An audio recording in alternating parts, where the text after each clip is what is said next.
and enjoy two more fine, really excellent examples of Beaux Arts Architecture on the Upper West Side of Manhattan. Here's the Dorilton. I gave it a kind of an antique look. It was built in 1902, and there we see a two-story curved mansard roof, excellent cornice with supports, corbels, brackets, and then this fine curved bay window. That gentleman liked what he saw too. We're going to pan down again from the two-story attic roof to dormer windows, and there's our curved bay windows again. The horizontal stonework is very ancient Roman. Here again is a close-up of the brackets, corbels supporting the balcony, and two beautifully carved female figures that frame the bay windows. It's very Parisian, very Belle Epoque, very Palladian.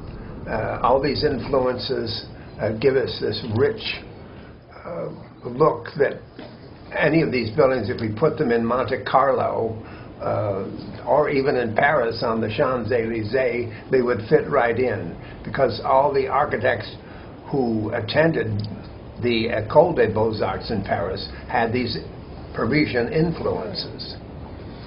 Versailles, the Opera, the Louvre. Here's a low angle of this magnificent doorway, which is on the side street away from Broadway. And we see two putti from this nice low angle, gives you this dynamic view going up to the 14 floors. It's very enriched, carved capitals, kind of cartouche scroll work, excellent ironwork on the gateways, scroll work again on the capitals, and here are our two putti. And I've given it a warmer look, a warmer antique look. Really one of the most enthralling gateways in Manhattan. And then notice the dentils under the cherubs. That's taken right off the Acropolis. Now, if you look at the entrance, it's a little disappointing compared to the elaborate and architectural embellishments we see on the facade.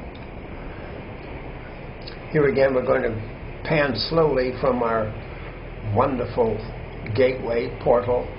We're going to pan up past our horizontal stonework.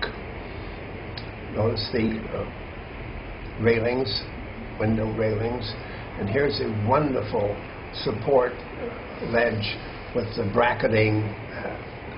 Notice the pediments on the windows, and here's a kind of a Parisian-looking, almost Austrian-looking Romanesque window with two elaborate male figures. That's called an oculus, that circular window.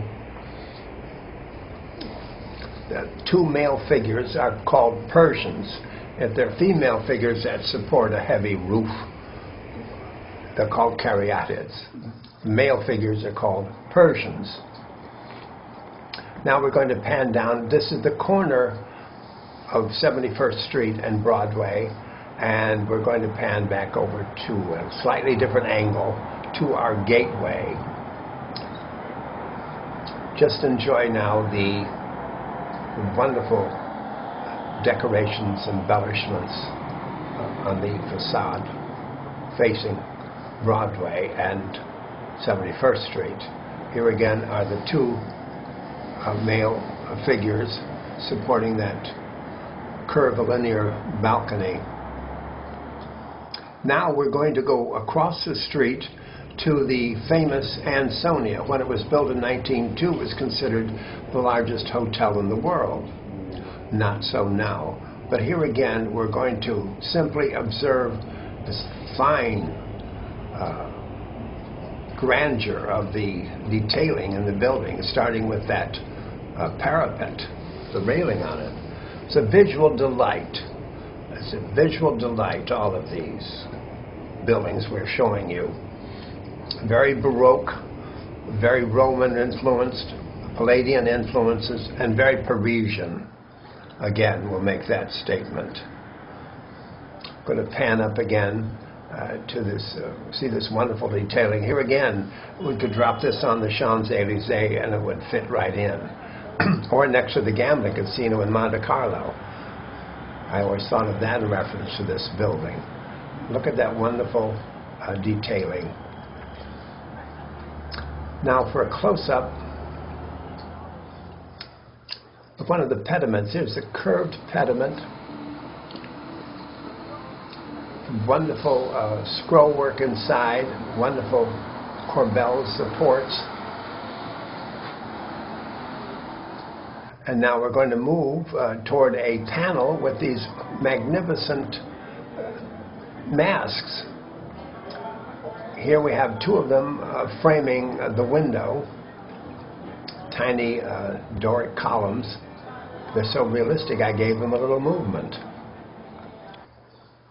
Wonderful embellishments. The new owners of the building, it's now a co-op, described it as timeless splendor. The Ansonia was home to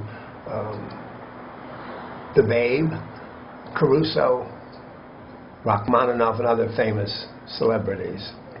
Babe Ruth especially fondly remembered. Look at this detailing. Look at that pediment, the curved kind of volute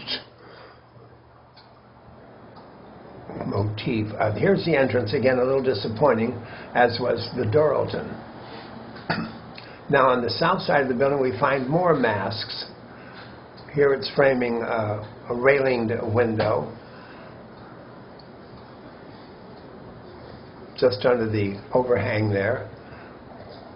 Fantastic. One look again at our curved pediment with all those embellishments below, kind of a framed